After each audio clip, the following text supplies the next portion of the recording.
기운노무진에 또 길이 깨끗할 수도 있죠.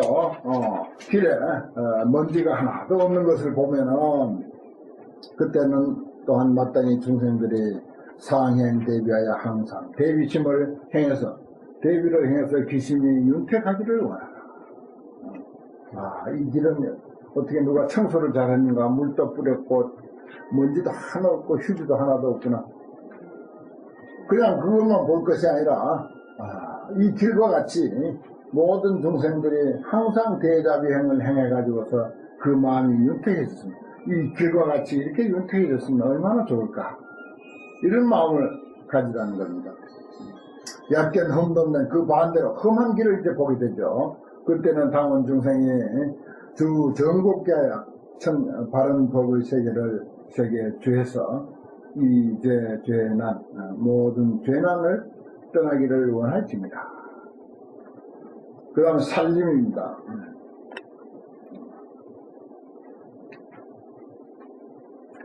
살림에 들어가서도 이제 대중들이 이제 모여서 많이 사는 경우가 있죠. 얕견 살림. 만약 중에 대중들이 모여 있는 것을 볼 텐데 마땅히 중생들이 심심껏 매우 깊은 법을 설해서 일체가 다 화합하기를 원할지니라. 얕견 대중된 큰 기둥을 만약에 본다면 마땅히 중생이 이 아정심하여 나와 서로 다투는 그런 마음을 떠나서 모든 중생이 무유분한 분내고 화나는 그런 것이 없기를 원한다. 얕견 총명된 숲입니다. 총명이라는 게 숲이란 소리죠. 만약에 큰 숲을 보게 되거든 마땅히 중생이 제천급인 천인, 천신이나 사람들의 소음 경례, 응당히 경례할 바가 되기를 원하라. 얕견 고산인데 만약 높은 산을 보게 되거든 마땅히 중생이 선근이 초출해서 선근이 아주 뛰어나가지고 무능 지정이라 능히 그 사람보다 이마에 이를 사람이 없기를 원하라. 제일 아주 선근이 뛰어났으면 모든 사람들이 다 그랬으면 그런 뜻이죠. 그 다음에 이제 극자수에 가시나무를 이제 보게 된다 이 말이죠. 그럴 때는 이제 마땅히 중생들이 질득전제 빨리 이제 잘라서 제거함을 얻어가서 삼독지자 삼독의 가시를 빨리 잘라서 제거하기를 원하라. 그리고 가시를 보면 삼독의 가시를 생각하고 그 삼독의 가시가 모든 중생의 마음으로부터 없어졌으면 저는 그렇게 생각하라는 거죠. 견수 연무에 나무가 아주 잎이 무성하단 말이죠. 그런 것을 보면은 마땅히 모든 중생이 이정해탈 선정으로서 선정과 해탈로서 이 음령 그늘 선정과 해탈로서 그늘이 되어졌으면 하는 그런 마음을 가지라. 그 다음에 얕견 확연된 꽃이 핀 것을 보게 되거든 중생들이 신통 등의 법이 여화개부하며 마치 꽃이 활짝 핀 것과 같이 되기를 원하라. 얕견 수완된 나무에 꽃이 핀 것을 꽃이 달린 것을 보거든 마땅히 중생이 중상여화야 온갖 모습이 꽃처럼 아름답게 펴져 그래가지고 30 이상 갖추기를 원하라. 우리 중생들도 저 꽃처럼 30 이상과 80종을 갖췄으냐 하는 그런 마음을 가지라는 것입니다. 꽃도 이제 그냥 보면 안 돼요. 꽃을 보면은 이런 생각을 해야 된다는 거죠. 그 다음에 얕견 과실인데 과실을 이제 보게 된다. 그럴 때도 이제 중생은 최선법 가장 수승한 법을 얻어가지고서 보리도 증득하기를 원하라. 그렇죠. 과실은 한 나무의 최종 결과고 열매죠. 보리도도 수행의 결과고 열매입니다. 그래서 이렇게 표현하죠. 약견 대한대 다니다 보면 이제 큰 물이 흘러가는 이제 하천을 보게 되죠. 그런 하천을 보거든 마땅히 중생들이 등에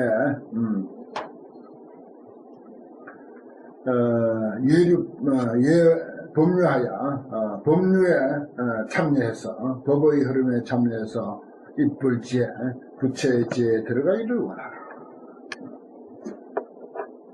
그 다음에 약견 파택인데 이건 이제 언덕입니다. 방죽 파택하면 그냥 방죽 못이죠. 못을 또 이제 만날 수가 있지 않습니까?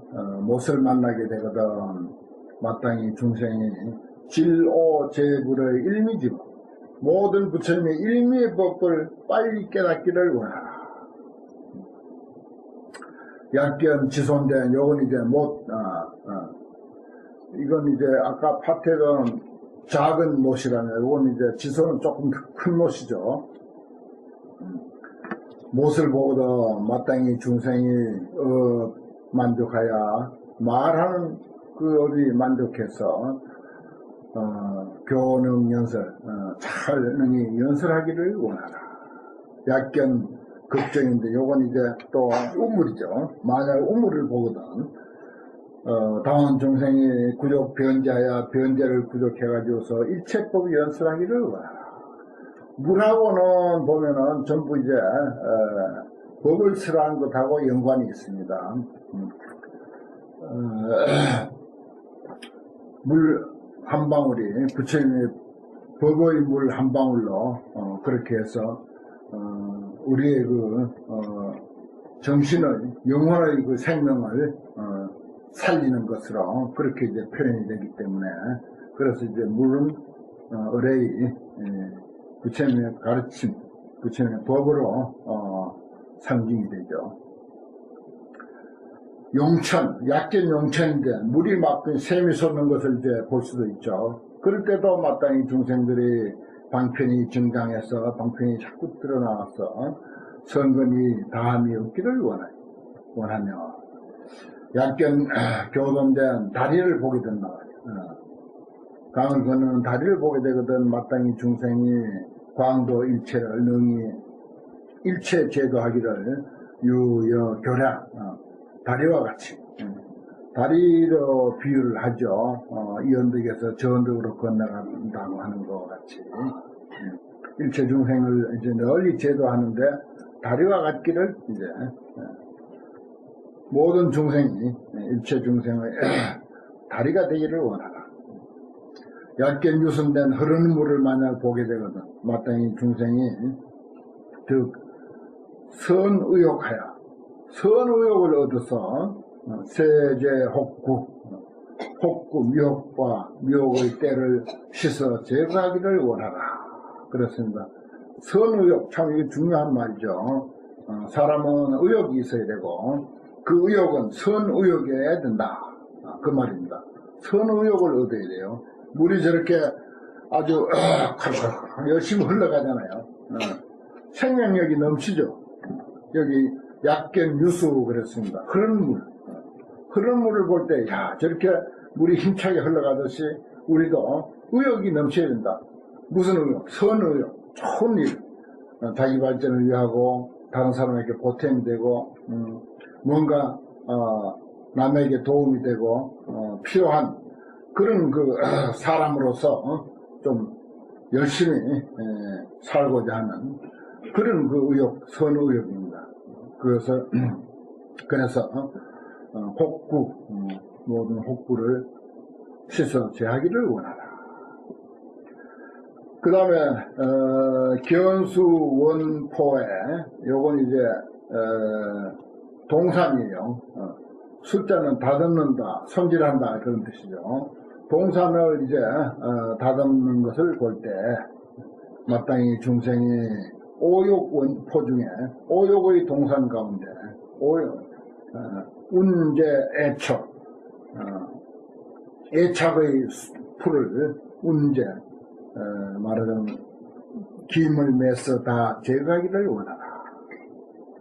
참 별별 원이 이제 다 있습니다. 무림을 볼 때 무수가 있는 숲이죠. 무수가 가득한 숲을 볼 때 그때도 마땅히 중생이 영원히 탐해를 떠나서 불생 두려움을 내지 않기를 원하라.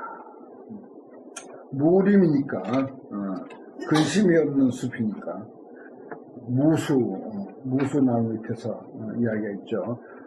약견 원혼인 동산입니다. 만약에 동산을 보거든 그때는 마땅히 중생들이 또한 근수 재행, 이 재행을 닦아서 여러 가지 행을 닦아서 치불 보리니라.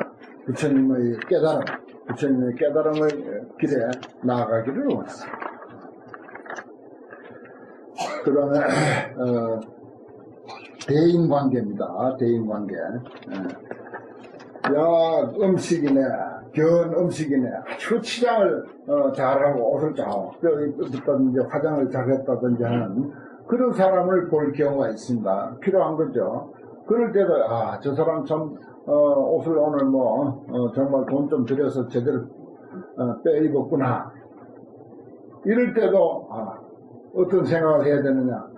중생들이 저 아름다운 모습처럼 30 이상을 갖춰가지고서 이위 어머 30 이상으로서 꾸며서 잘 장엄되고 아름답게 보이기를 그래 원하라. 또 무음식 아무 화장도 안 하고 꾸미지도 않고 그런 사람을 이제 볼 때는 또한 마땅히 중생들이 사제 식호하야 모든 꾸민 것을 다 버리고 두타행 갖추기를 원하라. 두타행은 두수죠. 전부 떨어버리는 거죠. 가섭던 데는 두타대이라고 하지 않습니까?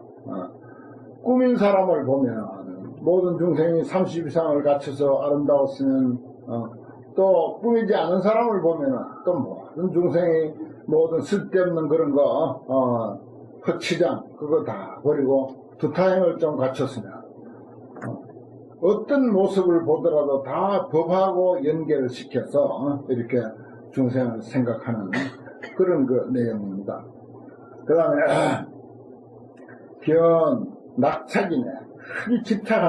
아주 집착하는 사람을 볼 때 그때는 마땅히 중생들이 이 법 좌우하여 법으로서 사람들이 예를 들어서 무슨 어떤 돈이나 명예나 무슨 세속적인 것에 집착을 해가지고 헤어나지 못하는 그런 사람을 보거든 모든 중생들이 법으로서 스스로 즐겨가지고 법에 저렇게 집착했으면 법에 저렇게 빠졌으면 환경에 좀 저렇게 허우적됐으면 얼마나 좋겠나 이런 생각을 하라는 거예요. 그래서 환희하고 애착해서 버리지 않기를 원하라. 그렇습니다.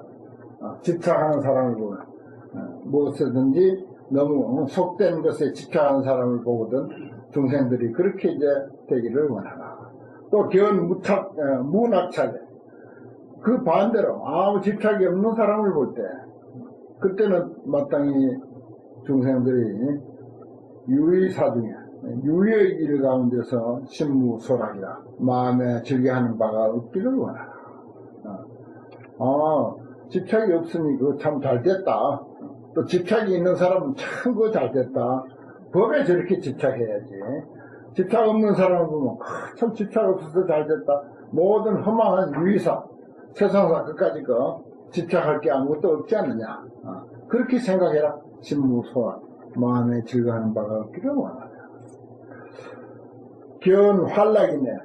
환락을 좋아하는 사람 그런 사람을 볼 때 마땅히 중생이 사항덕 안락하여 항상 안락을 얻어서 나 공양불 즐겨 부처님께 공양하기를 원하라.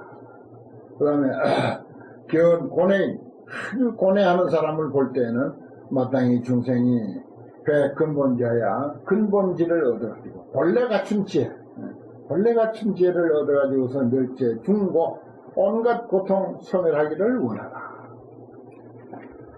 무병인 병이 없는 사람을 볼 때는 당원 중생이 마땅히 중생이 이 진실한 지혜에 들어가서 본래 병이 없으니까. 그것은 우리가 본래로 갖춘 지혜와 똑같은 거죠. 그건 진실한 지혜야. 진실한 지혜에 들어가서 영원히 병내가 없기를 원하라. 그 다음에 질병인, 질병을 앓는 사람을 보거든. 그때는 또 마땅히 중생이 지신 공적하여 몸의 공적함을 알아가야지. 몸은 본래 공적한데, 아무리 병이 있다 하더라도 몸의 공적함을 알면은, 그건 뭐 모든 문제 해결 아니냐, 그 말이죠. 이 궤쟁이라는 낱말이 세 번이나 나오네요. 궤쟁, 내 마음하고 어기는 거예요. 내 몸의 어떤 순리하고도 어기는 것입니다. 그건 갈등이 있게 돼 있어요. 그건 이제 혼자서도 다투는 거예요. 원하는 바가 있고, 편안하기를 원하는데 몸은 괴롭고, 그게 다투는 거거든요. 그 궤쟁입니다. 그런 게 참 궤쟁입니다. 혼자서도 그렇게, 어떤 병고와 또는 번뇌와 서로 갈등하는 것. 그런 법을, 떠나기를 원하라. 단정인, 아주 단정한 사람을 볼 때는 마땅히 중생이 불보살의 스님과 보살의 상생 정신, 항상 청정한 믿음 내기를 원하라. 추루인, 아주 누추한 사람, 부주근하고 그런 사람들도 있죠. 다원 중생이 마땅히 중생이 불성사에 선하지 아니한 일에 불생 낙착, 좋지 않은 일에는 낙착하지 말란 말이야. 낙착을 내지 말기를 원하지. 보은인, 은혜를 갚는 사람을 보거든 마땅히 중생이 불보살에게 능히 은덕 알기를 원하라. 배은인, 배은망덕한 사람도 있죠. 배은인을 보거든 은혜를 저버리는 사람을 보거든 마땅히 중생이 유학이네. 악한 사람에게 불가기보, 그 과보, 그 갚음을 더하지 않기를 원하라. 그 다음에 약견 사문인데 만약에 사문을 보거든 마땅히 중생이 조류적적, 사문은 수행하는 사람이니까 이 사문은 본래 바라문교에도 사문이 있고 힌두교에도 사문이 있고 불교에도 사문이 있고 인도 고대 그 수행자를 모두 일컬어서 사문이라고 이제 그렇게 표현하죠. 다운 중생이 그 수행자는 그렇습니다. 조류적정이에요. 마음이 아주 순화되어 있어. 볼라. 그리고 부드러워. 아주 부드러워. 그리고 고요해. 적정해. 그래서 필경제일이야. 사람들 가운데 그 사문이 끝내 제일이다. 제일이기를 원하라. 90번까지 하고 잠깐 쉬었다 하겠습니다.